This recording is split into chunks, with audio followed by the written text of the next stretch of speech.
Chapter 1.5, Analyzing Graphs of Functions.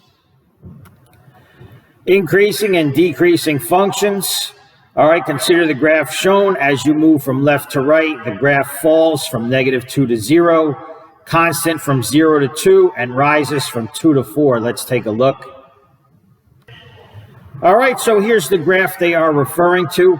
And basically, the portion that's decreasing, for the most part, has a negative slope. The constant part has a slope of 0, and the increasing part has a positive slope.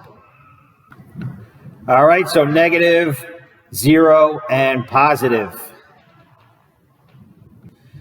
Example 4, determine the open intervals on which each function is increasing, decreasing, or constant.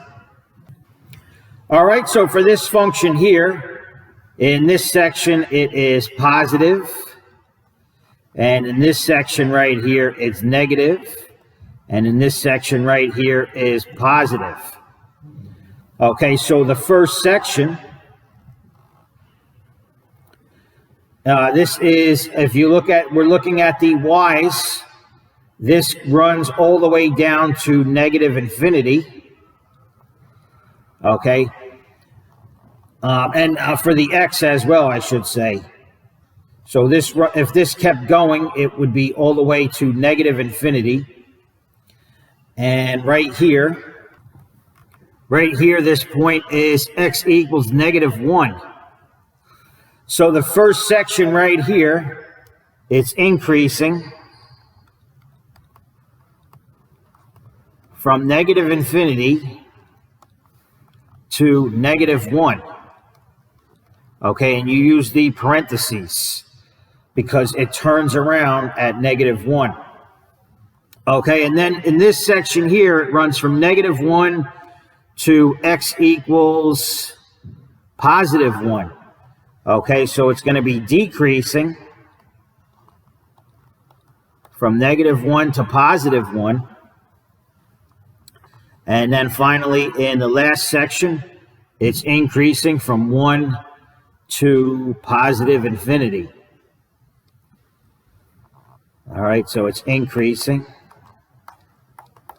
from 1 to infinity.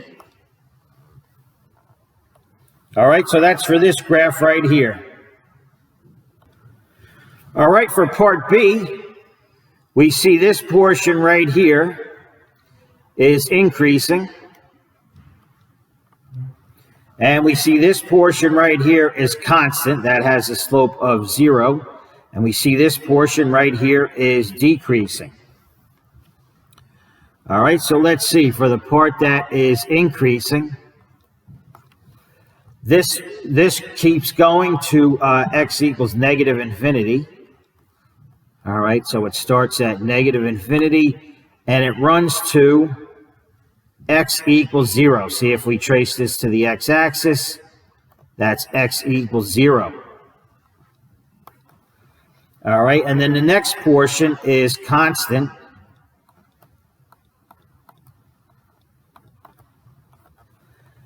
And that runs from x equals 0 to x equals 2. So that's from 0 to 2. And finally, the portion that is decreasing, that runs from x equals 2 all the way to +infinity.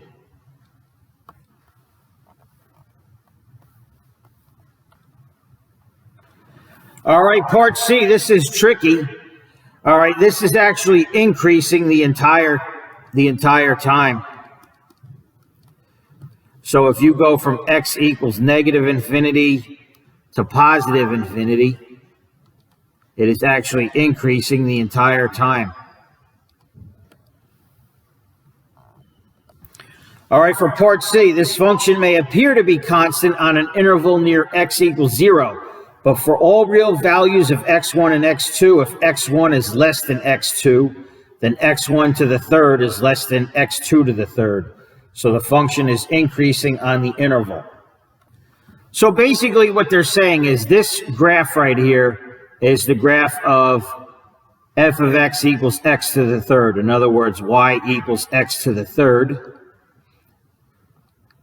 And what they're saying is, if you take a value for x, and that value for x is less than another value for x, let's say this is x1 and x2.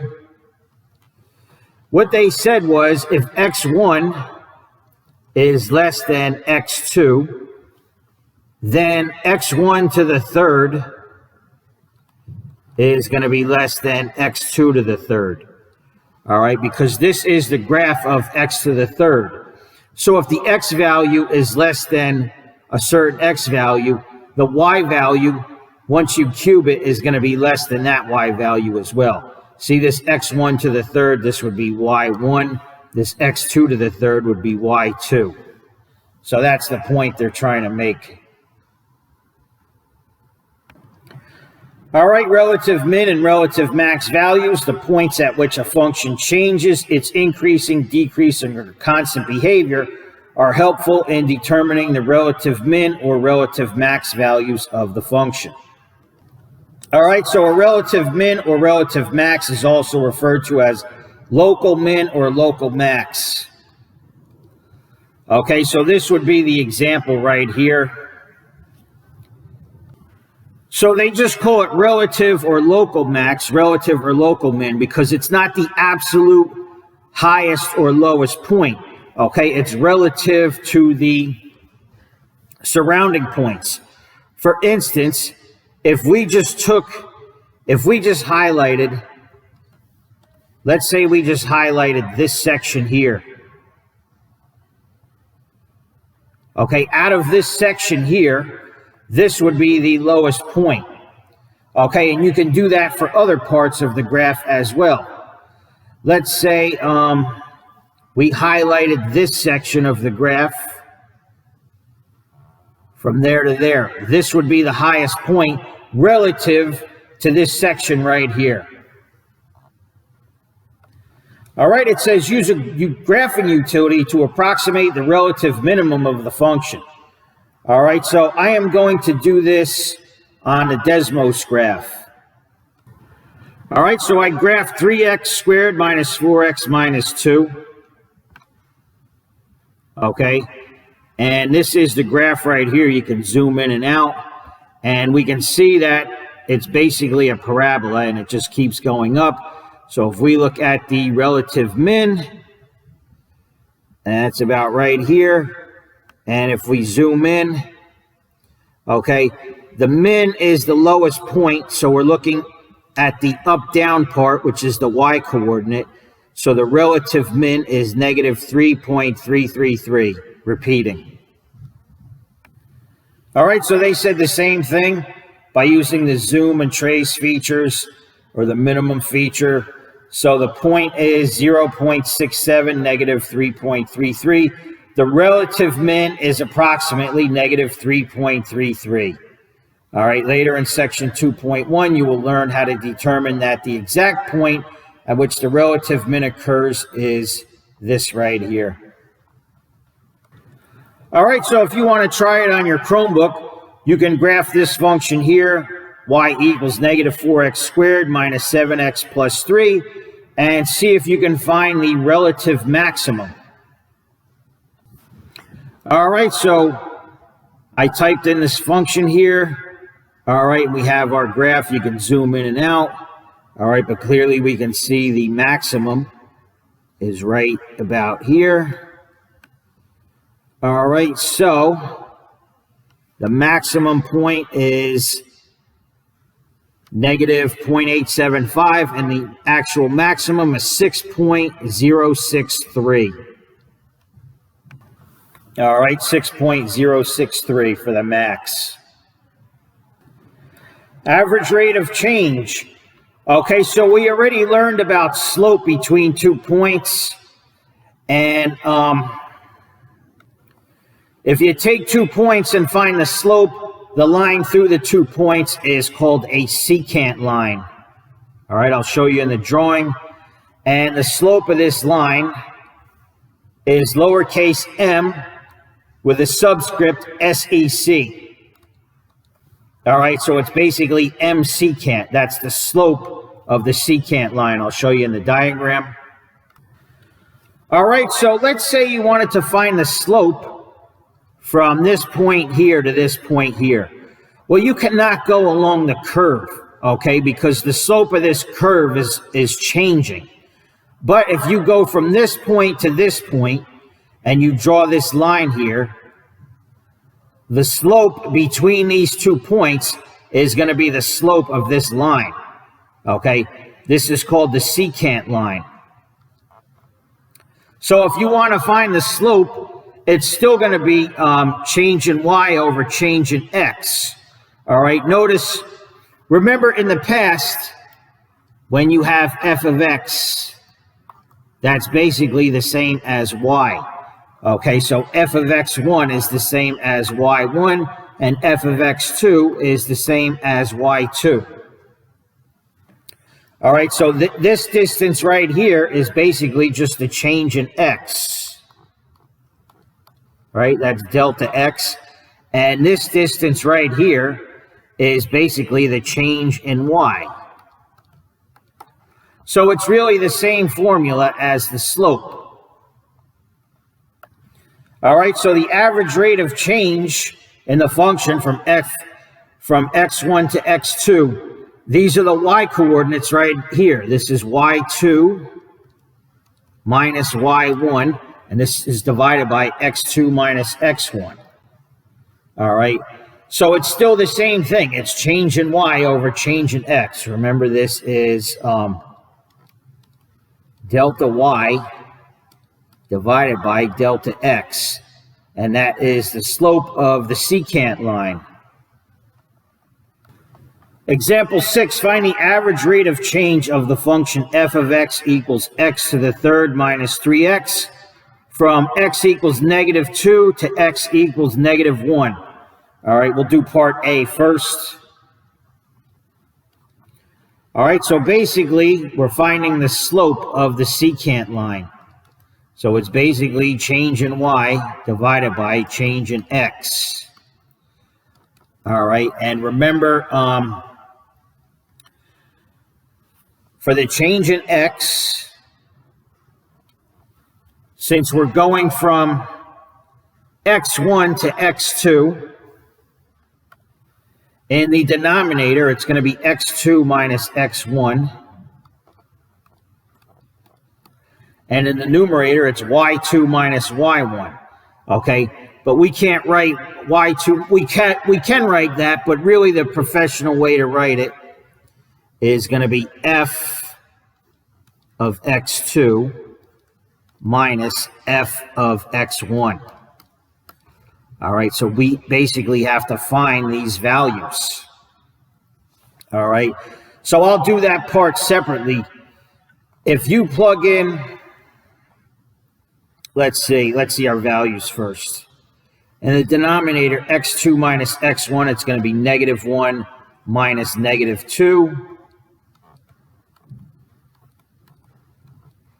And we have to evaluate the y coordinates at these x values.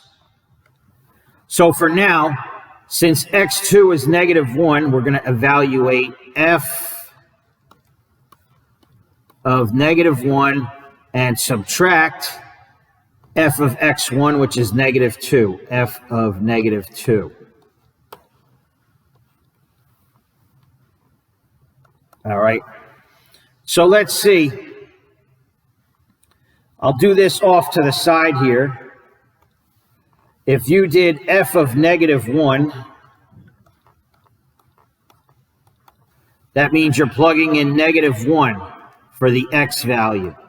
Okay, so that's going to be negative 1 to the third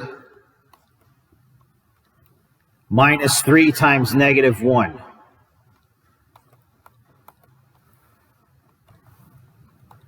All right, negative 1 to the third is negative 1. Negative 3 times negative 1 is positive 3, so that's just 2. All right, so f of negative 1 is going to be 2. We'll plug that in a minute. All right, and the other value, f of negative 2, means we plug in x equals negative 2. All right, so that's going to be negative 2 to the third, and use parentheses, minus 3 times negative 2. All right, negative 2 to the third is negative 8. Negative 3 times negative 2 is positive 6, and that equals negative 2. So now we can substitute in these values for f of negative 1 and f of negative 2. All right, so back to our slope equation. F of negative 1, we said that was positive 2. And f of negative 2, we said that was negative 2. So it's minus negative 2. And in the denominator, 2 negatives in a row make it positive. Negative 1 plus 2 is just 1. Okay, and finally, 2 negatives make it positive. 2 plus 2 is 4. Divided by 1 is just 4. So this is still the same thing as the slope formula, okay? But they only gave us the x values. They did not give us the y values. So we had to plug in the x values to get the respective y values. That's all. All right, so part B is going to be the same thing with different numbers. It's still the slope, okay? And for part B, we're going from x1 equals 0 to x2 equals 1. All right, so in the denominator, x2 is going to be 1 minus x1, which is 0. All right, again, still just using the slope formula, y2 minus y1 over x2 minus x1. All right, and now f of x2 is going to be f of 1, and f of x1 is going to be f of 0. All right, so these are the y values. We just need to evaluate at x equals 1 and x equals 0. All right, so let's do that separately. F of 1 means we plug in x equals 1. All right, so we're plugging in the f of x function, we're plugging in x equals 1. All right, so it's going to be 1 to the third. You can use parentheses, but you don't even need it for the 1. Minus 3 times 1. Okay, 1 to the third is just 1. 3 times 1 is just 3. And 1 minus 3 is negative 2.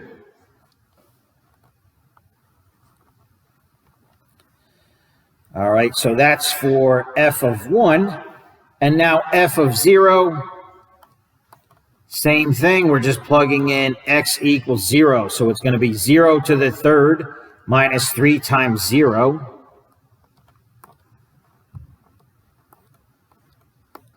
And of course, that is just 0. All right, these are the y coordinates. See f of x2, this is actually y2. See f of x1, this is actually y1. All right, so now it's easy.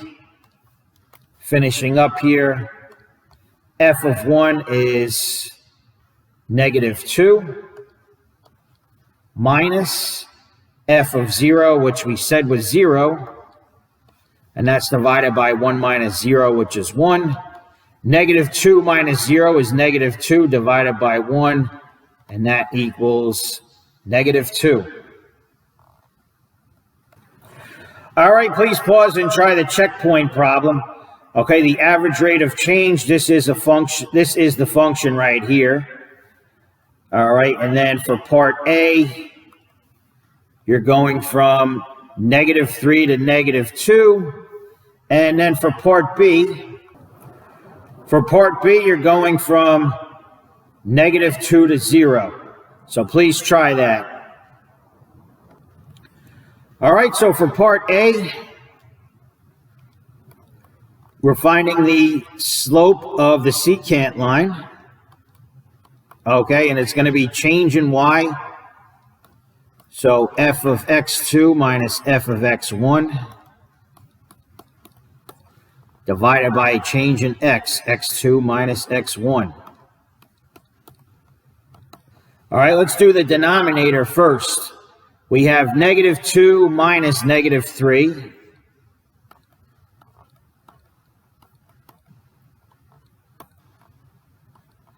And then the numerator is going to be f of -2 minus f of -3.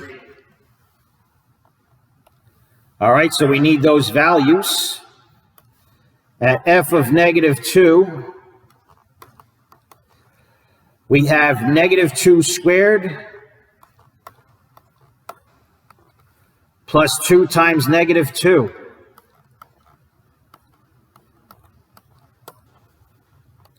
-2 squared is 4, and 2 times -4 is -4. And 4 plus -4 is just 0.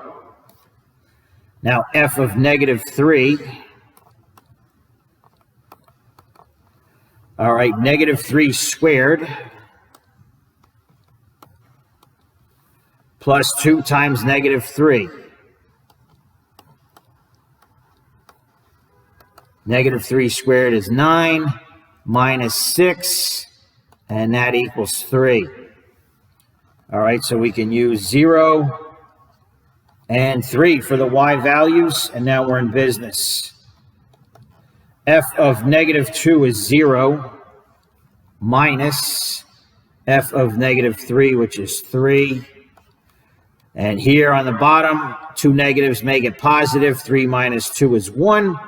And 0 minus 3 is just -3 divided by 1. So that's it.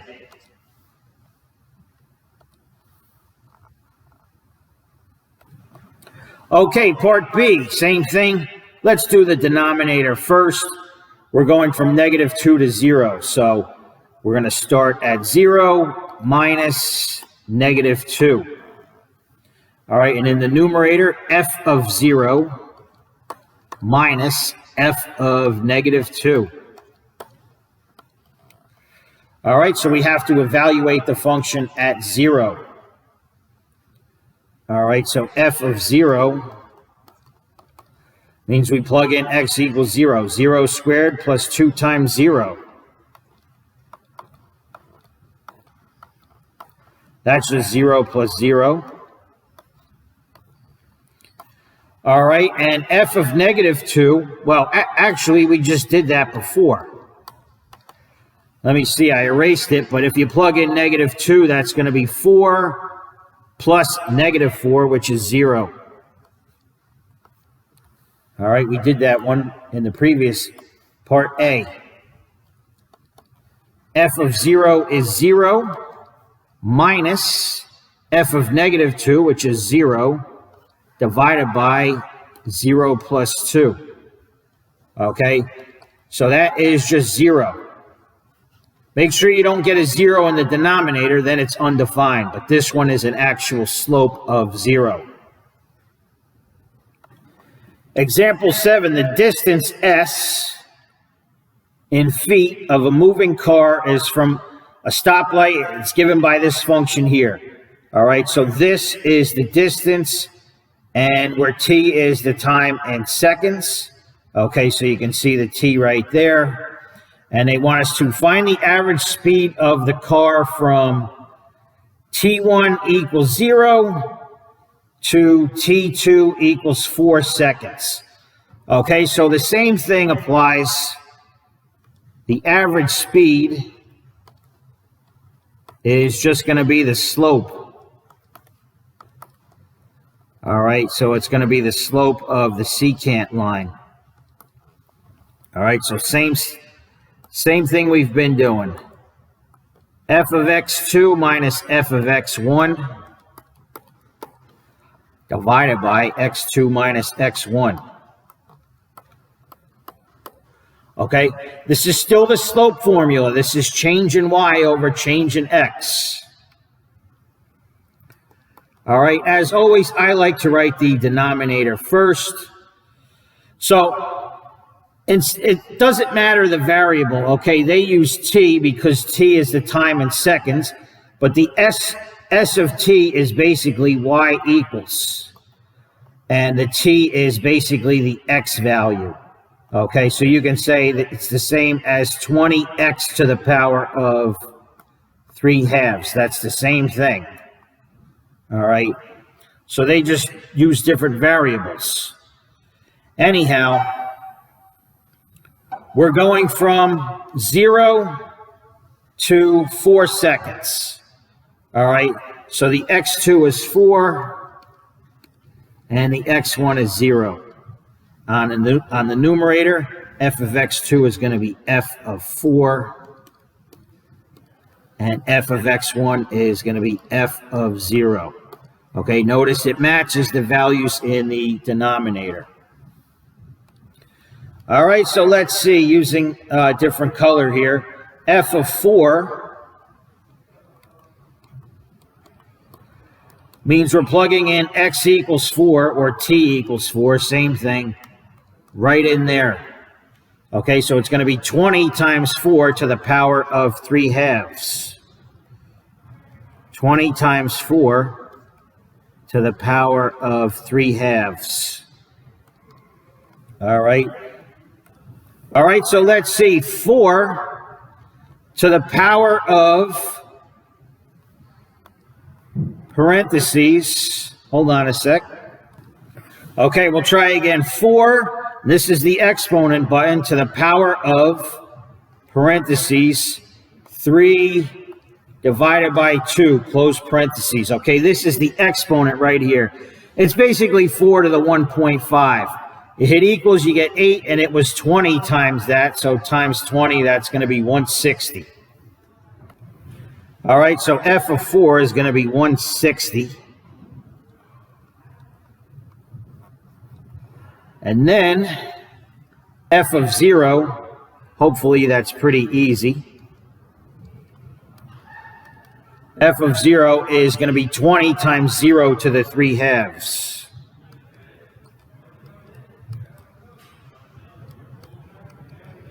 Okay, that's easy actually. 20. Remember, the numerator is the exponent, so that's actually 0 to the 3rd. And half makes it square root. So 0 to the 3rd is 0, and the square root of 0 is 0, times 20, that's just 0. All right, so we're in business here. F of 4 is 160. F of 0 is 0, so it's minus 0. And 4 minus 0 is 4. And 160 divided by 4 is just 40.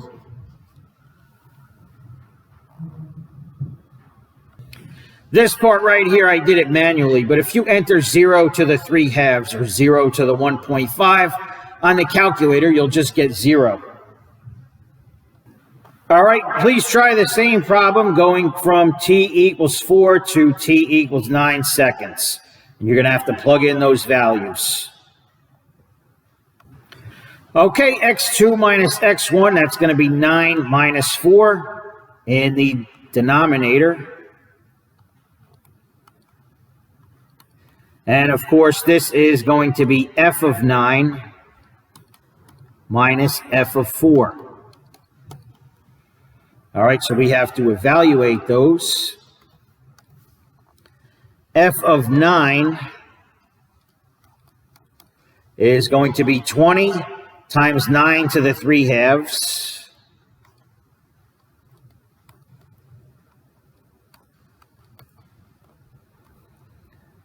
And let's see, 20, and this is square root of 9, that's going to be 3 to the 3rd. All right, I'm doing this manually, and that's going to be 20 times 27,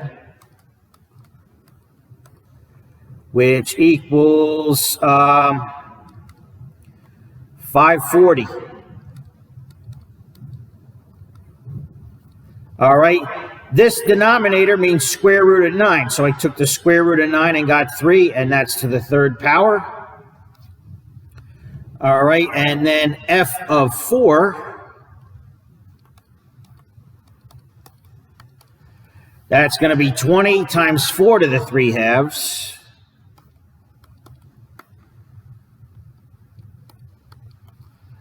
All right, that's going to be 20. And this half means square root. So square root of 4 is 2. That's 2 to the 3rd. So that's going to be 20 times 8, which is 160. All right, now we're in business. F of 9 we said was 540. F of 4 we said was 160. And in the denominator, 9 minus 4 is just 5. 540 minus 160, that's going to be 440. Minus 60, that's 380. Divided by 5. And that equals 76. All right, so that's your final answer. And the reason this works is because average speed is an average rate of change.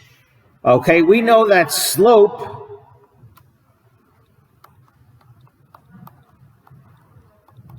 is change in y over change in x.